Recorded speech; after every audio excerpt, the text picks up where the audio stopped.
then the third person who makes Tacoma Filmmaker Conversations happen is right here next to me. My name is Ryan. My business is called Spark House Creative, but I want to take a selfie. I'm not even going to get into it because I'm just not a professional selfie taker. But for Melinda, let's all do, if we can all just like take a selfie and I'm going to do it as a video, and then we can all just say we miss her and we hope she's having fun at con. Okay? Everyone get it? So we're going to say, I'm going to say 1, 2, 3, and everyone can say, hi, Melinda. I'm Melinda. We didn't wait for you to say 1, 2, 3. These are filmmakers, they can tell I was rolling. Yeah. Okay. So today we are, as you guys may have seen already on some of our posts, we're here to talk about film festivals. And with us today, we have 3 wonderful panelists, and of course, I'm sure everyone has other things that they can contribute as guests.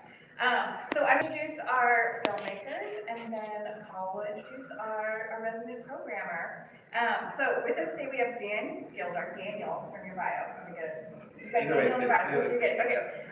Dan is a Seattle-based writer, director, producer whose work spans theater, journalism, independent film, and his debut feature, Blue, took Best of Festival honors at both the Erie Horror and the H.P. Lovecraft Film Festivals and earned him a nomination for the Stranger Genius Award, RIP the Genius Award.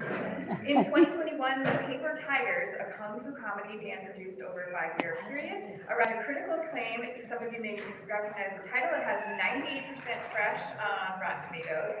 And his most recent project, A Dying Art, is set for release this year. So maybe we'll hear more about that. Zach Weintraub,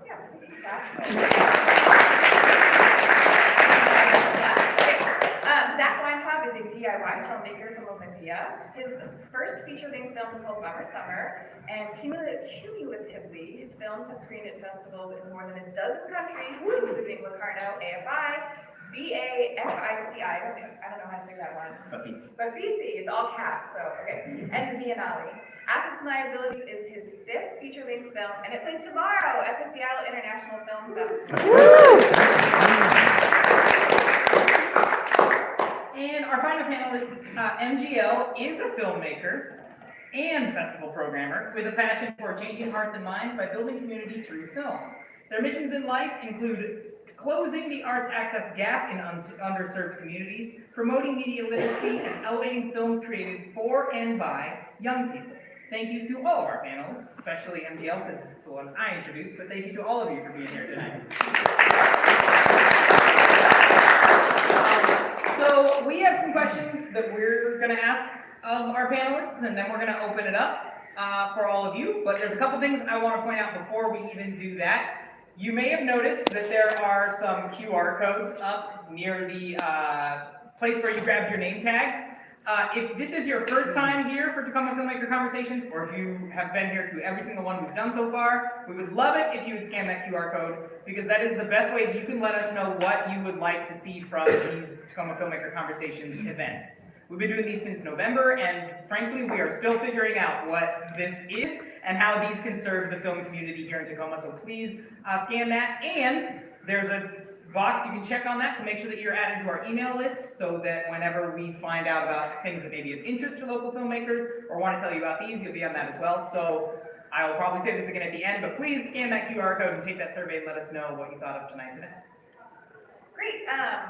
Anyone can start with this one. Maybe Megan can start, and then we'll work our way down the line. But if you guys can all just kind of explain what you think a film festival is in a film's life cycle, and especially these days, how important do you think they are to the film's whole life?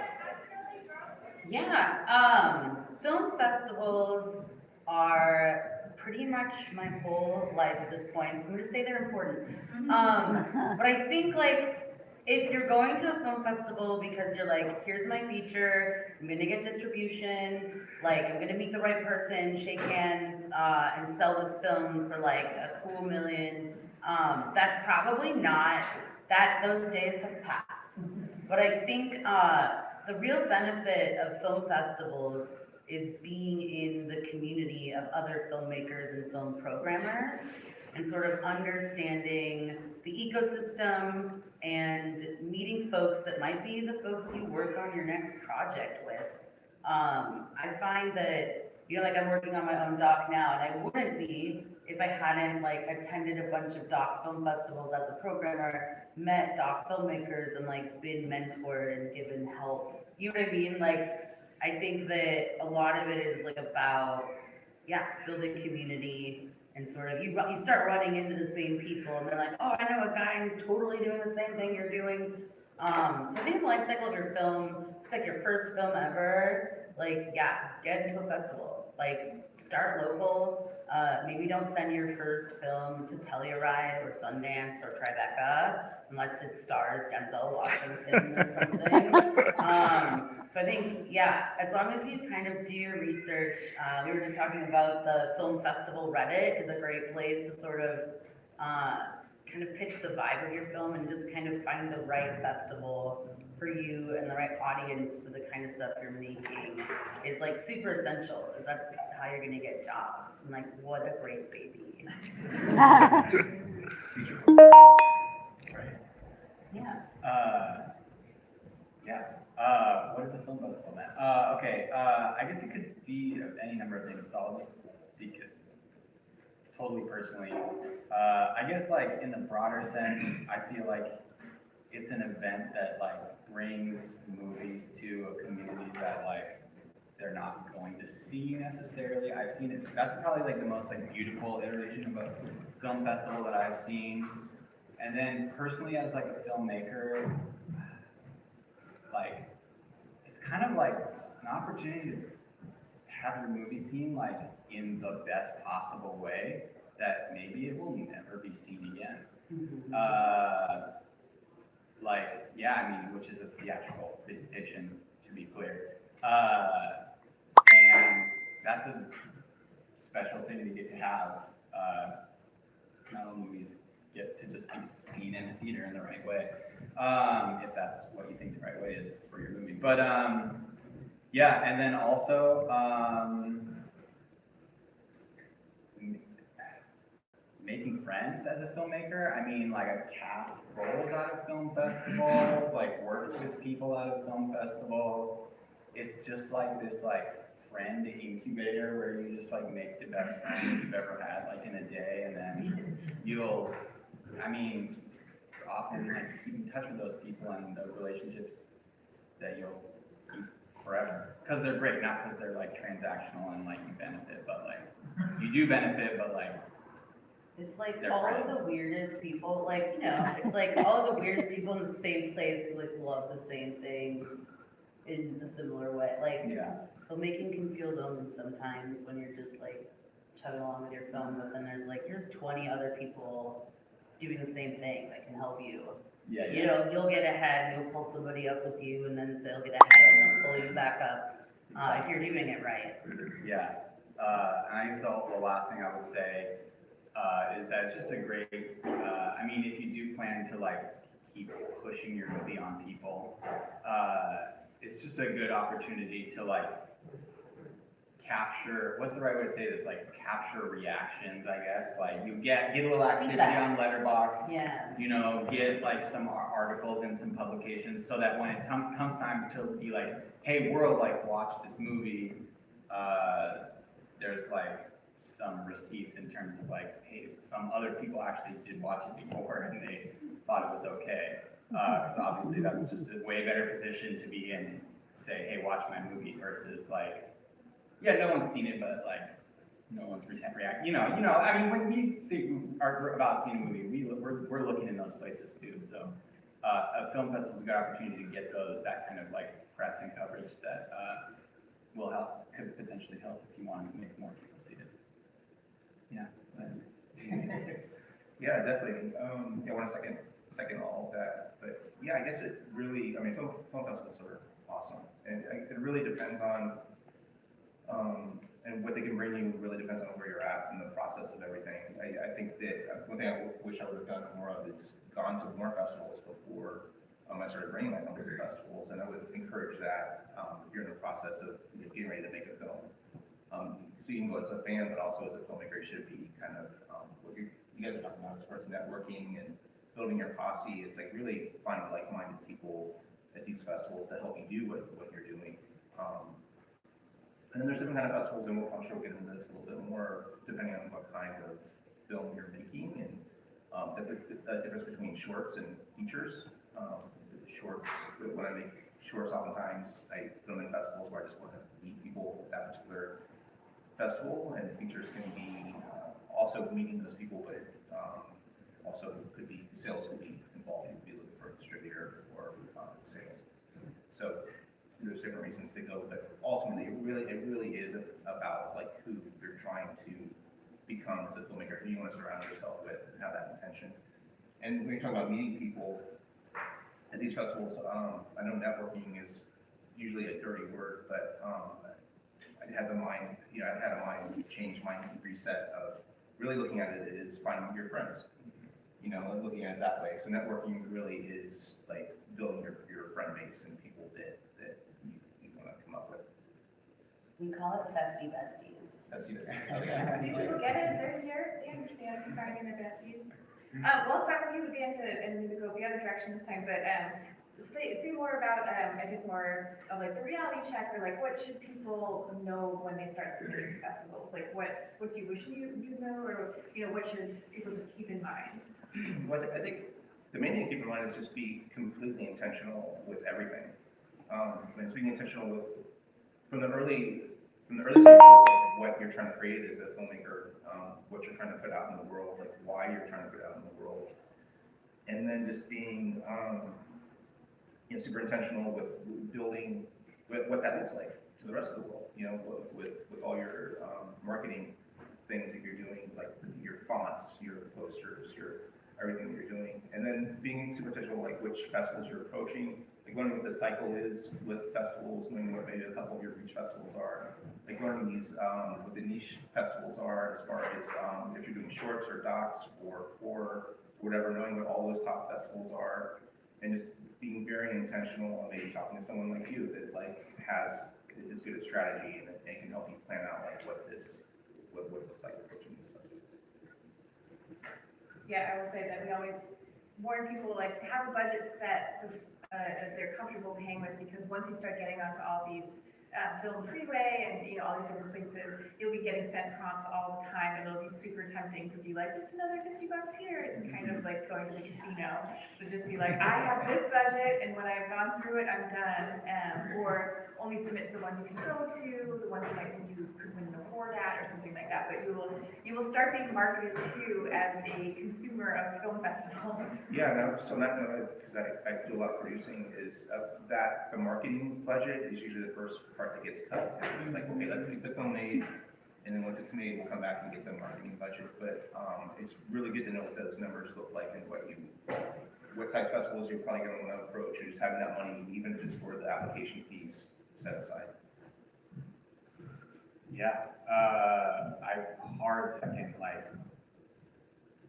submitting to the festivals that seem like the right place for the movie instead of just a good festival, generically. I would just say just work on understanding that the rejection's not about the quality of the movie necessarily, Think about programming a festival yourself and how many good movies you see all the time, and you will reject a good movie, and it doesn't. I don't know. It just sucks. It's gnarly, right? It's so. No, it's killing puppies. Yeah. There's films where I'm like, this is amazing. Nothing else in my shorts block really vibes with this. And I've tried to give it to someone else, and it's amazing. Sometimes I'll be like, ooh, I'll sneak it in before a feature if I am, I don't know. Something about programming is playing your cards right with the other programmers, holding on to a film for a long time because there's this small, Mexican immigration documentary you really want to show, but that's going to be a hard sell, so you're holding on to 2 cat documentaries because one of them really wants the other one, but you know you can get the other one into your doc fest. So you're like, no, I'm not letting go of this cat doc, because secretly, you're going to get this smaller. Amazing. It's a lot of it is that. But how many times as a programmer do you recommend films to other festival programmers? A lot. Right. Yeah. If it's not something I can take, I will totally be like, yo, this. Oh, sorry, I'm so sweaty. Yeah, no, it's, I think knowing the festival circuits of like, especially like, there's a lot of horror, who here makes horror films? Anybody? I do sometimes, yeah. There's like the Overlook, there's the Boston Underground Film Festival, there's Popcorn Frights out in Buffalo, like, there's its own ecosystem there of people who are like very passionate. But I think also just starting like, how many of you are aware of the Tacoma Film Festival 20th anniversary happening? And that things are open for submission right now. Starting local is always really smart, because we have great programmers this year from all over, from other festivals. What was the question? You strayed slightly, but that was, the next one was give us some insights from the programming perspective. Like, What do you wish they knew? okay, if you're gonna submit, this is like controversial take. Filmmakers don't like hearing it. But as a programmer, if you're gonna submit to me a 20 to 25-minute short, it better be better than 5 other shorts that I'm watching. Like, I wanna show as many, everyone has a different approach. There's some people that are like, my very curated program has 3 20-minute shorts in it, and that's like their vibe, right? That's not my vibe. I program children's shorts. I'm trying to show kids as many different animation styles and ways of telling a story as possible. And like, if it's between like a 15-minute film and like 2 4-minute films, like I'm giving opportunity to 2 filmmakers, you know what I mean? So like, make it the best 15 if it's gonna be really long. Or sometimes I'll have a short feature and then I can take that 20-minute short and put it in front of it and have like a decent runtime. But I think like saying that, like just make me the movie you want to make and make it really good. Like make me a really good movie and I'll program it. Like, but you know what I mean? Like don't make the film you think I want to watch. Like have the faith in your own artistic vision to know that if you want to watch it, somebody else is going to want to watch it. That comes through. Like you can tell confidence when you're watching a film in vision very quickly. If they're like, oh, I kind of did this thing, but like kind of halfway, versus like somebody, there's this one very iconic 1-minute animated short that was in every single festival I've ever attended called Docking. Has anyone heard of it? It is cut to space, and it's 2 giant penises. You've seen it, right? And they're just slowly coming together until the foreskin of one comes over the other one, okay? That played 100 festivals. You remember it? I've never stopped thinking about it. It was a minute long. You could put it almost anywhere. Like, so it's like they had a vision and they really went for it and it did really well. And then they went on to make like other stuff. But they were like, that's the docking people? You know, so like sometimes just like to really swing for the fences. Like I like to see something bold, you know? The live action document is still. Yeah. Live action? Yeah. What? That is so good. Yeah. Yeah, it's true. Anyway.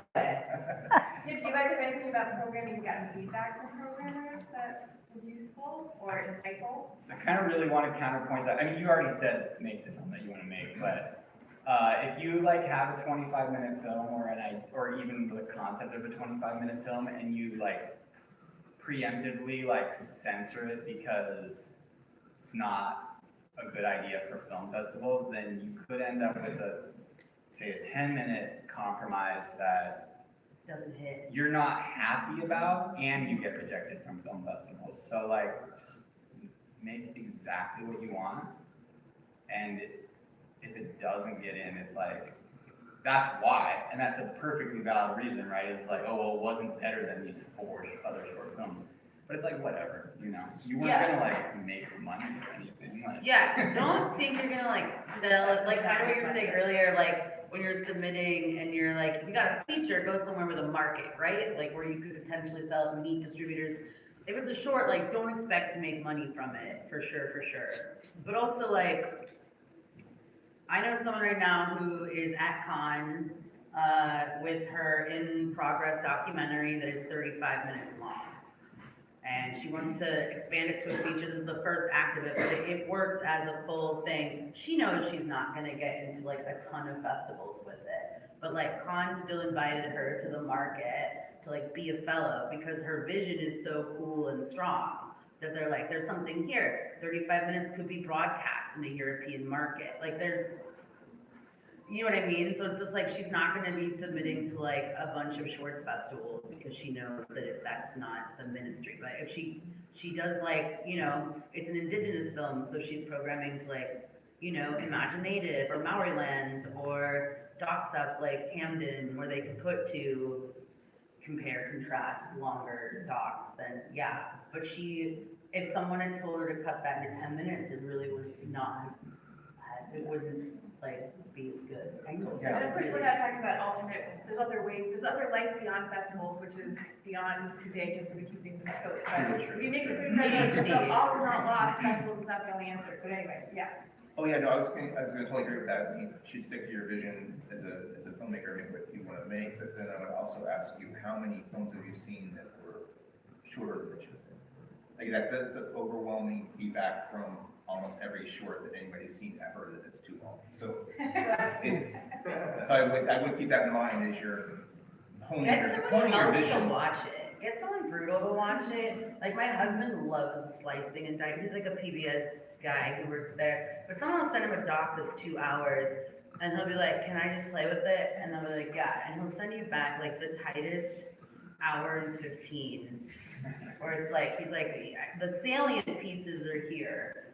So like, you know, we kept the pacing slow when it made sense, but you can't, like, slow pacing should have punch, and it should have a place, and it should, like, mean something instead of be, like, the whole thing. So he was like, I don't know. So having somebody else watch something with the eye of, like, do you need this? I know as a writer, I throw it all in, and then I love it when someone just comes in and shreds, like, they're like, what are you trying to say? Say that, not all this. Yeah. I'm just eating. Well, I have more questions, but they're all about marketing, because that's what I care about. So, why don't we open it up to the audience for some. Well, marketing is really important. Just Marketing is really on the important. process of marketing though, day one of making your film, you're thinking about marketing. Like Kathleen McGinnis, she's like a Tacoma filmmaker, she's in LA. She's not at Con right now, but the best advice I ever saw her give college students was like, day one, you're marketing your film. Like, your elevator pitch, everything is like, you have to have an audience in your mind. Even if that audience is you, and it's just like something I want. I think and if your audience is just you just have to be realistic. Then about just that. be true to it, you know? Because people who swing for the fences, who are like little freaks, I love their films, you know? I don't know. Sorry, I'm really Let's talk about marketing then. Who wants to add more? Do you want to say anything else about art festivals? Like, we're not talking, I mean, someday we'll have a whole. Postcards. But what do you do with that? What is the filmmaker's role for marketing at the film festival? What do you do to make it, you exactly tried to talk about it a little bit. You can tell about your interview this afternoon also. No, yeah, You're I in the mean, middle of it right now, right? So. yeah, maybe I'm a case study for the wrong approach, I guess. I mean, I don't do it really. I don't know. I feel bad. I don't have a good answer for like, but I'm like, I don't have even like, yeah. Well, I don't think that you're very approach for someone who's not doing it, you're making my life very easy for the, as the. Oh, nice. Right Yeah, now, everybody's everybody's talking talking about your perspective. film. Yeah. So, like, everybody's talking about your film, so Yeah. something's happening there. But you're available, Whether you're printing out postcards and handing them out, which is like, I'm going to you imagine make it the film to do that. available for review. So a lot of times people aren't even reviewing the film, they just need to see it to know if they want to talk to you. And people are very protective about the screening links, and from my perspective, it can be very precious. And so you've made it, that, from my perspective, from a festival marketing perspective, like, point of view, you have like made it easier. Do you have a trailer? Yeah, I do love trailers. Please, It's so important. I have a trailer. Okay, good. We always try to be one who gets distributed. Like, I started at marketing at SIP, it's like my first festival job. I'm like, the amount of people who have paid for a feature, that are gonna fly from another country here, that didn't put a trailer together, like, that's the main way you sell a feature, especially. Like, Yeah. people wanna know, Yeah. people wanna be in the know. So is this your premiere? It's a film, or did you already premiere? This is the third festival, but certainly I think it's the largest one so far, and, Where'd you premiere? yeah, so that's interesting and kind of plays into premiere politics. I could try to tell the story briefly. There's a music festival in Boise called Tree Fort, which is growing and is pretty rad and has a film component. So I think it's probably kind of like a young South by Southwest type of vibe where they had this like scrappy little film festival in the beginning. But have been friends with the people who run that for many years, through filmmaking and film festivals. And I was talking to the head programmer who had seen the movie, and he was like, "Do you want to like submit it here?" And was like, "We could do secret screening, right? Because that's this whole there's this bullshit about you're gonna lose your premiere, and it's like so important and blah blah blah." And I was just like, and I have done that. I've screened at a film festival like as a secret, so that you don't. And also, I've gotten rejected. I've had it was Locarno. It was a short film, and they were like, "We like this really a lot, and we want to screen it or whatever." And they were like, "Oh, we noticed, like, I don't know how the fuck they saw it, like on Facebook or some shit. Like they went looking, and they're like, we noticed that you screened this, and like I'm sorry, no, like we can't do it, right?" So it's real. It's so real, but it's stupid, but it's real. But yeah, they were like, yeah. So it was like, you want to submit it as like maybe a secret thing, and I was like, I thought about it, and I was like, no, man, no, I don't, because I could just, if you have like a big festival that wants your movie already, that's great, do the secret thing. But I was like, I'm just gonna do a secret screening at your film festival and then not get into any bigger film festival. And then it's not gonna even be talk about it. embarrassing. Yeah, like, so anyway, yeah. I was like, no, just do the world premiere at Shreveport, fuck it. But that's me who's like not in debt over the movie or like desperate to sell it or cares really. So that's a weird perspective. But yeah, so it played there, that was the first, and then it played at Panic Fest, which is like a horror festival in Kansas City that's pretty rad. And yeah, now it's So is it horror? I don't necessarily think so, but others do. Those are the blurb, yeah. Yeah, it's horror adjacent. It's like a genre, like it's in a gray area, which has been an interesting thing to think about for film festivals. And when I made it was like, no, not genre festival. It was kind of like, this is not going to go anywhere because it's not a horror movie, but it's not. And like, it's not, scary enough for genre, and it's too weird genre for like a normal film festival. But just looking through the program of like this of Panic Fest and other genre festivals, and seeing like, oh, they've had some oddballs in the past and some stuff that's kind of on the edge. I'm gonna send it to them, and they really liked it, and they were like so stoked when I went and stuff. So That's a really good example. yeah, doing that research, of like just literally looking at the program from last year, being like, is anything like mine? Like, do you program films like this? I'm on LinkedIn. Don't like be weird about it. Don't be like, watch my movie. Just be like, what kind of movies you show? That's actually such a good sneaky way to talk to the programmer that's not just asking for a waiver. Yeah. Can you guys talk a little bit more about that? About like, do you approach programmers in advance? Is that cool, Megan? How do you feel about like getting the personal? Wait, Dan, go ahead. Oh, yeah, I just wanted to comment real quick, just again, talking about marketing, is that I feel like you're doing a marketing thing that maybe you don't even realize you're doing. It's so important, is that, so I had a friend reach out to me today, this is tomorrow, hey, you want to go see, whatever, like, oh, we're actually on panel today, but it's, he's like, yeah, I've seen this movie, I like really like this, so you're building a body of work. So that is like the way to cut through like so much of the noise in this world, is that you are like creating a body of work, and you're networking amongst your peers, you're showing your film at a local festival, you have other filmmakers that respect your work, that are talking about it, so you're building your base up that way, which is really powerful. That's It's like grassroots. so true, Yeah. That was one thing I love doing, having a movie, is like, when I see, because like all these movies you see in the, like a festival catalog, especially when you're looking back a year or something, you're like, damn, this looks so good, and then you're like, okay, how can I watch this? It's like, no, you can't. Like, this movie's like gone forever and buried. So much lost media. Like, just flipping through, there's stuff that will play SIP that will never play a screen ever again. Yeah. And it's wild, but like, that's what makes the festival, for like the last like in-person things you can do, or like you can't do it online. Like, You have to like be in the room Yeah. with people.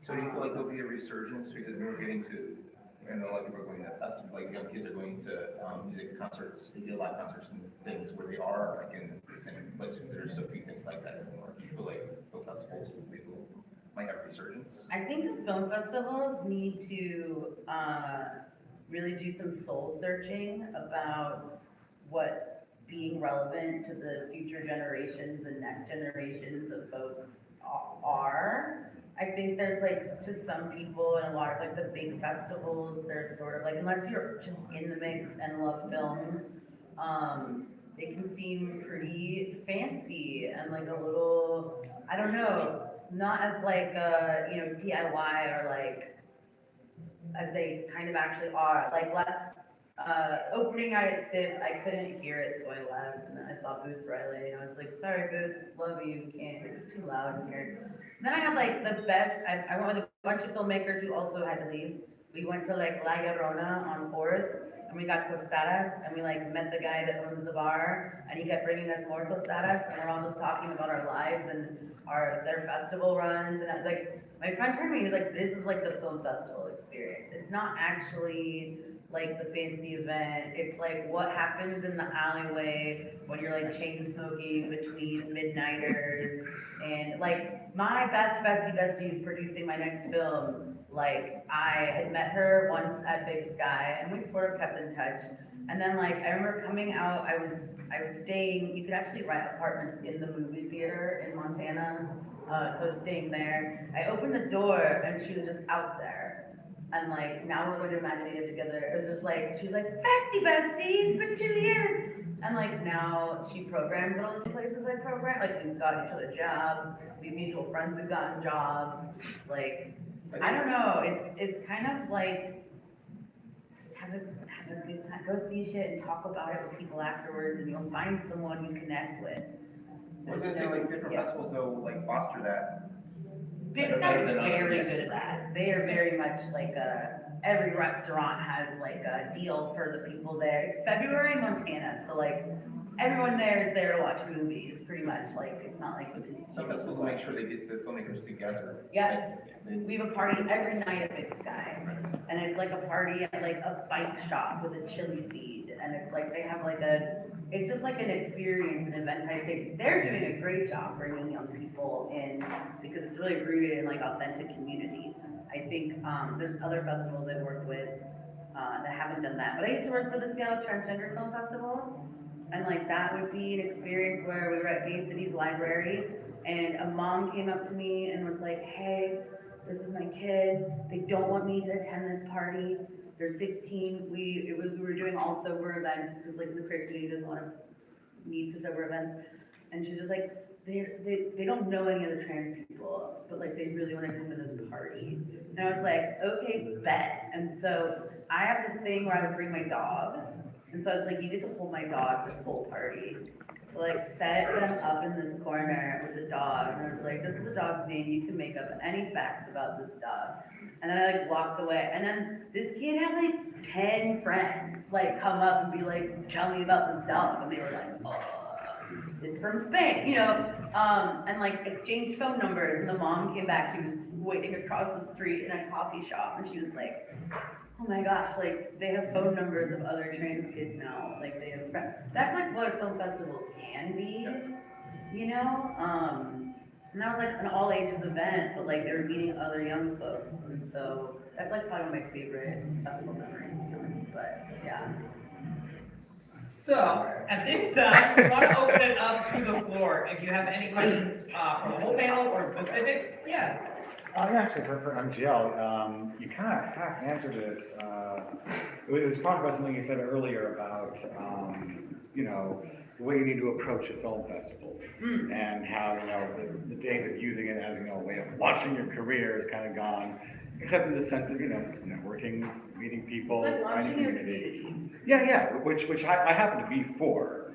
And you kind of half answered it when you said that film festivals needed this soul searching, which is, my question is, do the film festivals know that they need to adjust to like this new reality? And have you been seeing anyone that's doing any changes or trying anything new that kind of like tries to redefine what a festival is?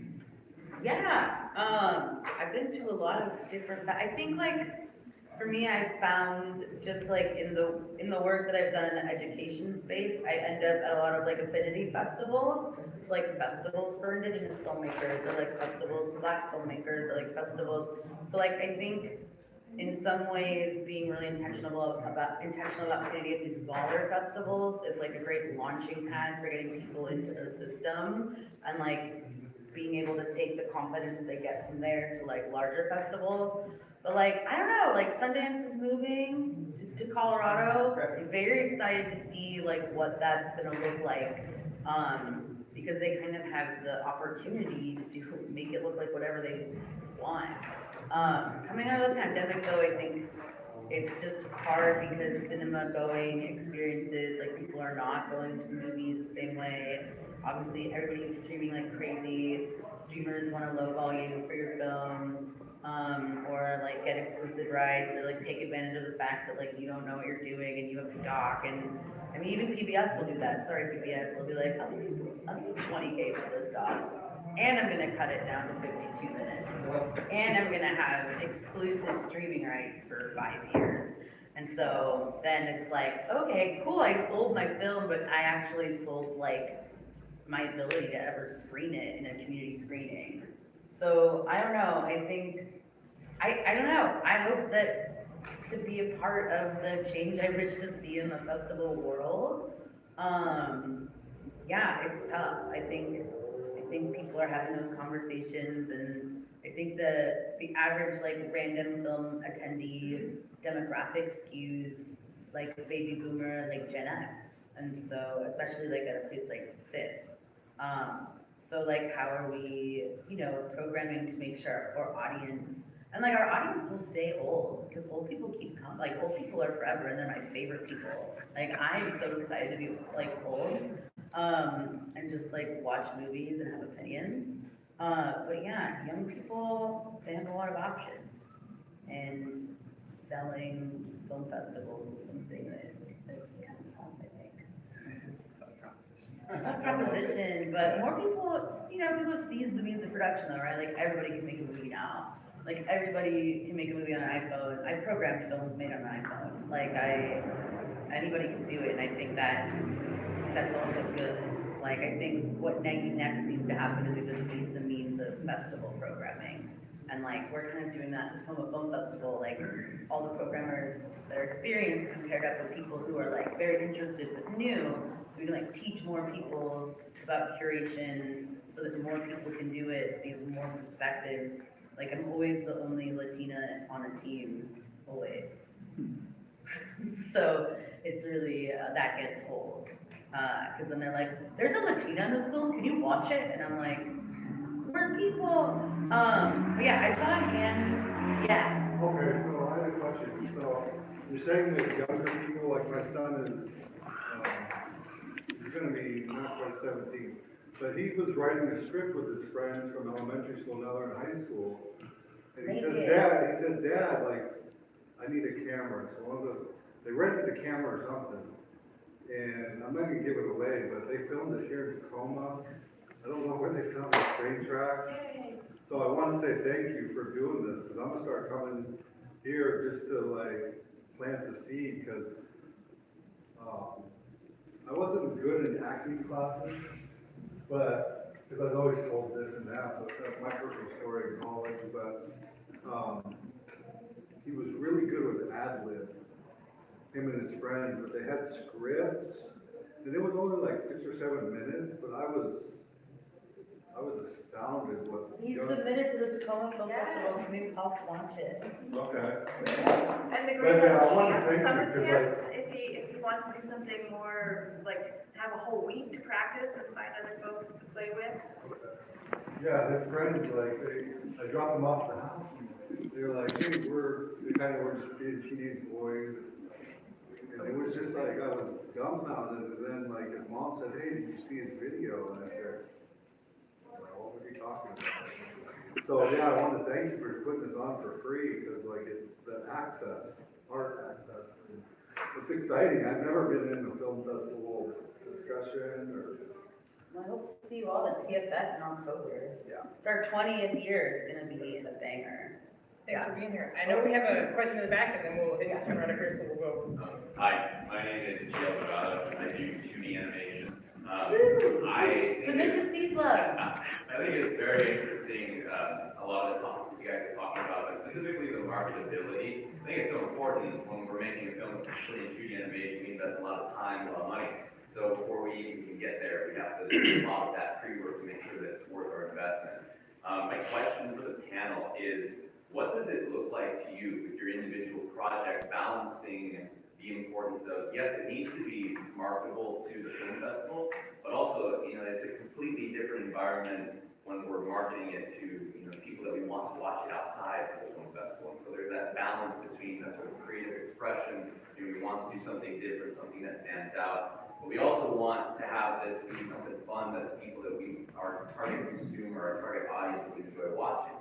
So what does that look like for each of your individual projects? Does it weigh really heavily in the pre-production? Is that something that carries through as you're working through it? Or is it something that once you've completed it, you understood, you're like, okay, this is what we want, and now we start focusing more on that marketability aspect? So I'd be very curious to hear, because I know everyone's got their That own one, and process. we thought of you with that one. Yeah.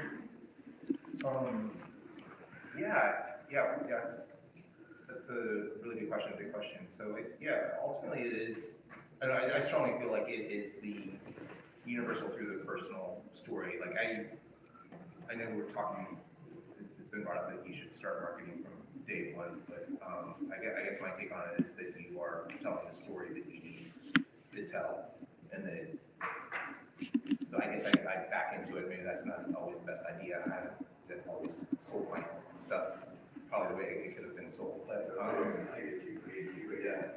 so I strongly, like, it always comes back to me, like, what's the story you're trying to tell, that you need to tell, like, why do you need to tell that now? I strongly, like, dissuade everybody from chasing the market.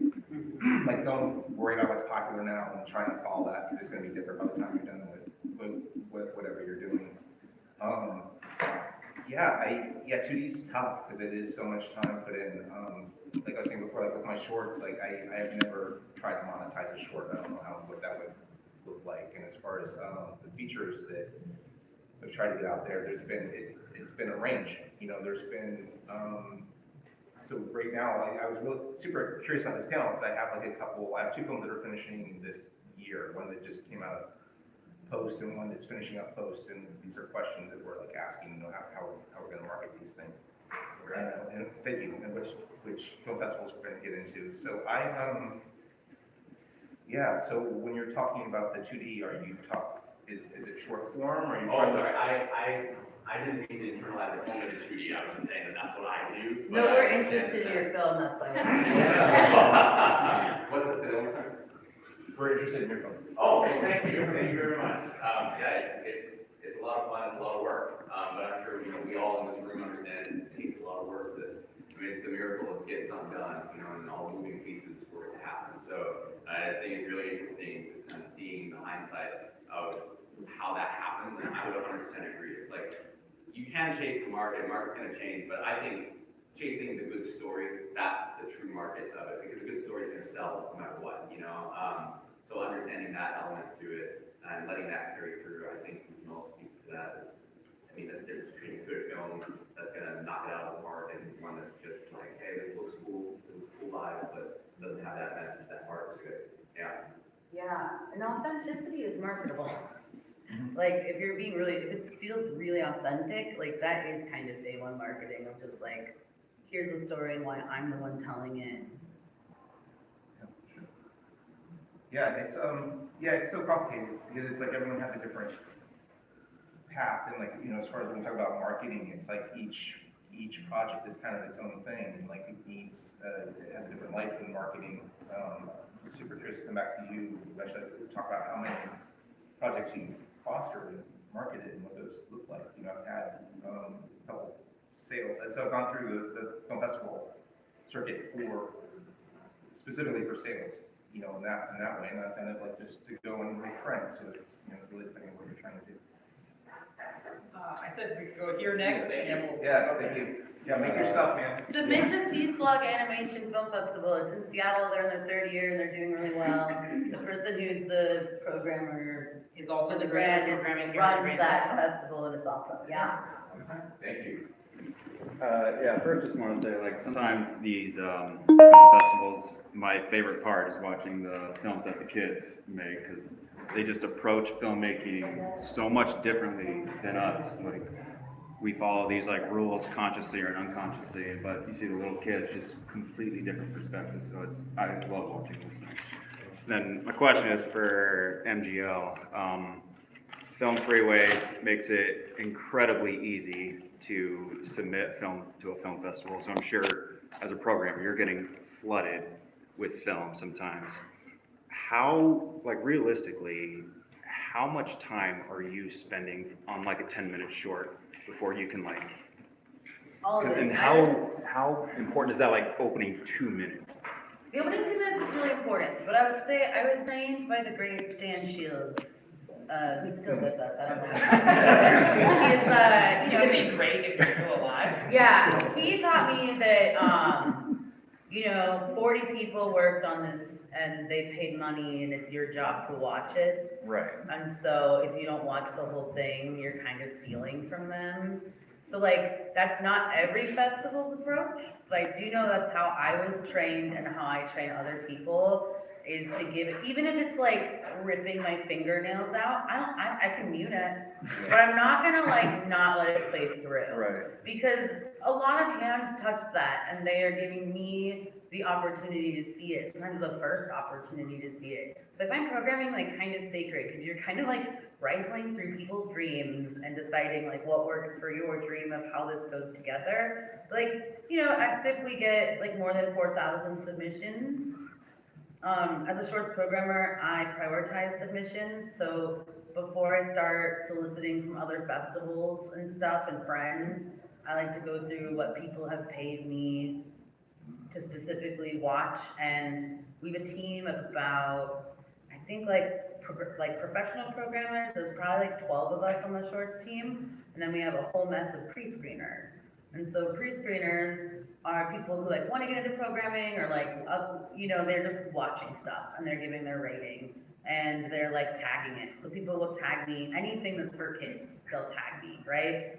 So I'll go through and watch it, and I will sort from like highest to lowest, but sometimes there's something down here pre-screener hated that like I fuck with heavy. It's like I do check. So like as long as a film has been watched all the way through once by someone, like then I will skip around. If it's got like a 0.2 rating, I'll look through it and be like, oh, okay, yeah, no, not for us, but like someone watched it and like gave it its due. I don't think that's how it should be done though. Yeah. Because those people, and it's like, yeah, we will, like, if we have waivers, I'll say this, waivers get watched last.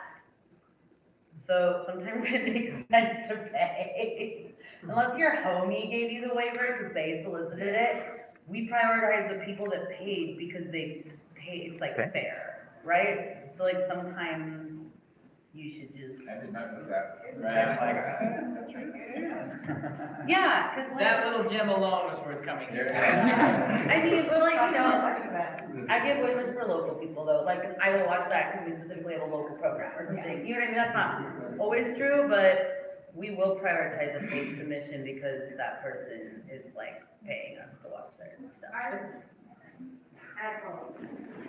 All right, let's hear your question since you've already interrupted everybody. They can't pay? Is that kind of? That's different, but like, if you're looking at 4,000 films and we're like coming up on a deadline, they're like, watch all the paid ones first. We have specific waivers. I have specific waivers for people who can't pay, which is different than like a homie that was like, hey, can I have a waiver? Because I've like submitted to 40 other places. And I watch those all pretty intentionally. But I also used to program like Future Wave, which was all 18 and under. Those were all free submissions anyway. Yeah. Let's go to the upstairs. I wanted to highlight what you guys are talking about with like regionalizing your film festivals. I come from like writing in TV in LA and producing down there, and then I want to make a feature. I'm writing a feature now, wanting to direct in Tacoma, And is it easier to put it in Seattle because it's more appealing, or should I go East Coast, or because they don't normally see Tacoma movies? For your premiere, What? like, would you make it for your premiere? Like, Yeah, where you wanna yeah, focus? like, what do you think? If the I get strategy like a would be? random film about a Chicago suburb, and it's between a random film about a Chicago suburb and In a the Chicago film shot Film in Tacoma, Right, yeah, right? right. And they're comparable quality, I'm gonna pick the Tacoma film. And the reason why is like, supporting the local film ecosystem, but also like, hopefully people from Tacoma will wanna come watch a film. There's a marketing element to that too. I was between two really good docs, and they had a really similar subject matter. One was in Portland and like one was in Arizona, and they were like, both dealing with homelessness, right? And so they were like, well, the Portland one is probably more relevant to like our audience than this one, if they're comparable. Whereas I also will program something from Chile or Sudan, like, I don't know, but like when it comes to like the US, I'm probably skewing local. But with that in mind, there could be reason to play your best hand at the harder festivals to get into and give them like some kind of, I mean, you also have regional premieres, you have state premieres, there's like a zillion premieres, you can squeeze a premiere at anything. But so to offer some kind of like, stand out to the festival where you aren't local, just because like, well, you kind of get into the Tacoma Film Festival, it doesn't need to be a premiere, sorry guys. No, it's true, like, go to the biggest place you can get a premiere, because we'll probably show. Do you know what I mean? Like, SIP will probably show a good local feature. So if they can premiere elsewhere, they should, and then just don't premiere, like, within the state. But that gets into being intentional with your, with your festival strategy and what you're trying to do with the film. So are you just trying to get the most eyeball on it? Are you trying to get a sale? Are you trying to get distribution? And that's So that all feeds snack in. worlds. Yeah, and with all this, I highly recommend building a spreadsheet and building out, like, learning what the festival circuit is and having a couple of reach festivals like you're talking about, the higher end festivals that you can get into, that can get your film further, and then kind of the mid-tier or, more niche or genre festivals. Like an example is like I'm impact producing a local feature about like, from Raven Two Feathers. It's like, it's about like queer trans joy. And so we're obviously gonna submit to SIP, right? It's gonna be finished in August. We're doing a secret screening at a powwow in Montana as like a first community screening to get feedback like at a Two-Spirit powwow for it. So that's like not our premiere, but it kind of is the first time people are seeing it, right? But like, Sundance has a pretty good reputation for showing indigenous cinema. So what did we do? We got Lily Wachowski on as an EP because you need like a name if you're gonna apply somewhere like Sundance. And then we're also looking at Lily Gladstone, like the two Lilies, like to have them attached to it. Is Lily Wachowski giving us a bunch of money? No. Is Lily Wachowski giving her name because the way she's spending her time and clout now is to give trans films EP credits and like use her name and her like taboo stuff? Like, yes. So like as an impact producer, I'm kind of in charge of the festival strategy for the film and sort of the marketing, but it's like not a butts and seats approach. It's like are the people who need to see this film gonna see it? So like in our first meeting, it's like, well, obviously we want trans people to see it, obviously we want indigenous people to see it, we want young people to see it, 'cause it's really about trans elders. And like, in the US or in this land, on Turtle Island, trans people have always been here, have always been respected, and it's this new dominant culture that's like not with it, right? So we also want to reach people who, don't know anything about Two-Spirit as a gender identity. But it's like, how are we gonna prioritize that if we have a screening in Chicago? Like, am I gonna take the film to like a gay city type place? Or am I gonna take, so it's kind of like piecing that puzzle together. And like, I don't wanna limit my audience. There's like despite what Fox News tells me, there's not a ton of trans people, like, if they were my only audience, like, it'd be like, a few of us in a room. But like, you know what I mean? So, We have a few more sorry, questions. I'm such a babbler, I apologize. I just wanna, piggyback on it a little bit, and, Yeah. you know, having the lilies attached, I think that's a really important thing, to have someone early on that's championing your film, like, so whatever you're doing, you know, someone in your field, if it's horror or trends or like in the doc world, somebody that can like put a quote on it, or if you get them as an EP, that's even better, you know? Yeah. Is that something that's done often? This is how I feel like I'm hearing about this. This is, you just approach it, someone maybe a one degree of separation from, and you can Yeah. raise your hand and ask. Yeah, that's amazing. pretty, yeah. That's great. It's a great way to give back once you've made it, and like, it's not like Lily's just cutting us a check. It's that we can say that Lily Wachowski like approves of this film, is supporting it. There's having some kind of name attached, and it's more of a distribution and marketing thing, but it's like, you're making a documentary and you have a few extra marketing budget dollars, you could get someone to name to narrate it or something, you know, Like, there's- bring them home about Lily Gladstone. I mean, to another But Lily, there's let's just bring it back to those Lily are Gladstone. Blackfeet filmmakers and Lily Gladstone's Blackfoot. So like, Yes. yeah, I guess I'm speaking pretty specifically from like the indigenous and queer community. Make a film that Lily Gladstone can attach to it. Yeah. Okay, I know we have a Sorry. question over here, and we do want to leave time after this panel is over for people to network and talk to one another and to keep this conversation going one-on-one. So, I think this will be our final sort of structured question, and then we have this space until between 8:30 and 9 o'clock. Technically, the lounge is open till the Grand Cinema closes, so you can stay here till Keegan, our house manager, kicks you out. But please be polite when he does that. So, our final question right here. Oh, yeah, well, I forgot my question because I was listening to the attachment, so maybe I'll just go there. So I guess from a programming perspective, how important is it to attach people with names to your project? And are those things important to you as a programmer in terms of assessing whether the films are going to be accepted or not? Definitely like plays a role in how marketable it's gonna be. I forget the numbers for SIP this year, but like, it's usually like half our first and second time feature filmmakers, right? So like they allocate a lot of space for like truly independent cinema. And then you need to have some like name recognition over here too, to sort of get more people in the door, seeing the trailer for this cool indie thing ahead of this thing. It's sort of, you're sort of playing around with that sort of balance of name recognition and then just like, this is some really cool shit I saw that has to be seen even if it's only here. And then Do you have advice for how filmmakers can find them for their, like for instance, I have a feature project right now which is entering the festival, but they don't have any names in my project, so it's a queer LGBTQ drama set in the South.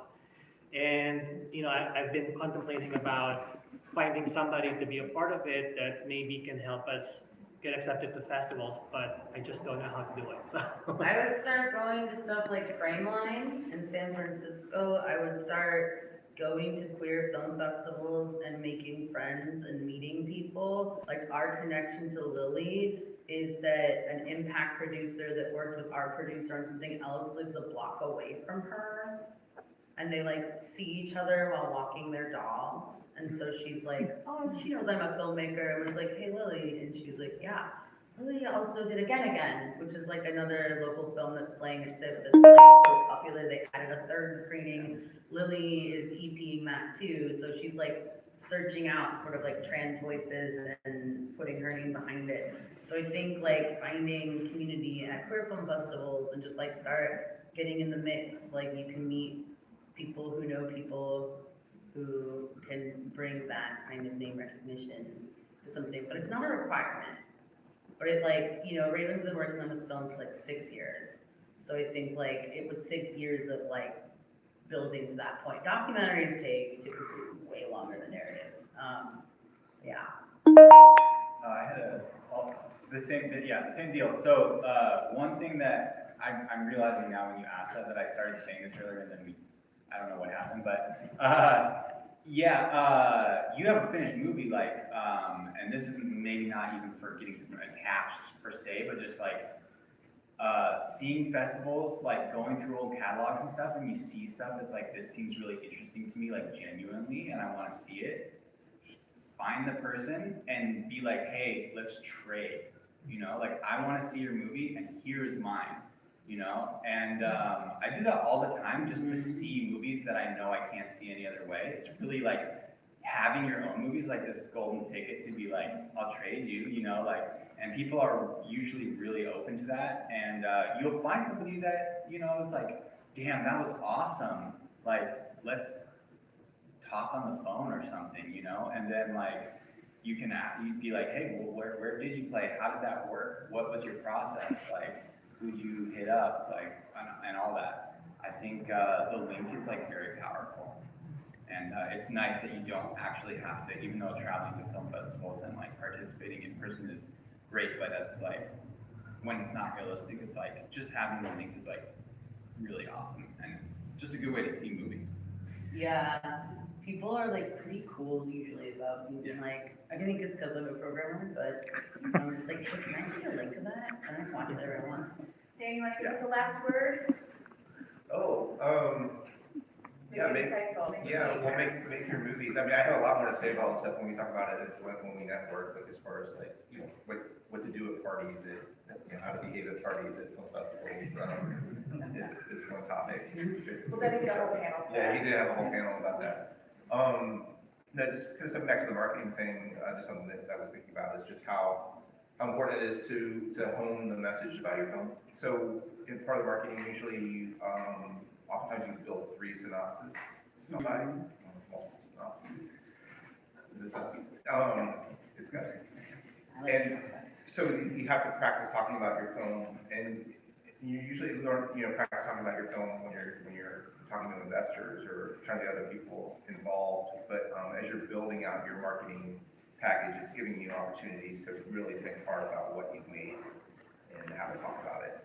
So all that stuff's very helpful. What's your elevator pitch for your film? Tell them. It is crazy. Yeah, no, I don't have one. But like, use your personality and your riz and tell them.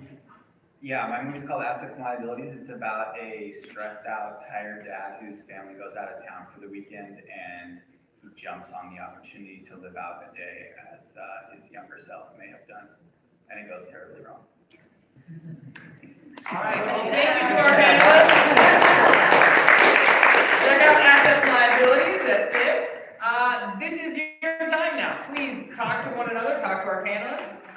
Thank you all for being here. Last time I'll say it, no it's not. Please scan those QR codes before you leave, because we want to hear from you. Thank you all so much. Thanks for joining us here. I don't want to talk to you. Well, there we go. We're down to board Dr. Jackson.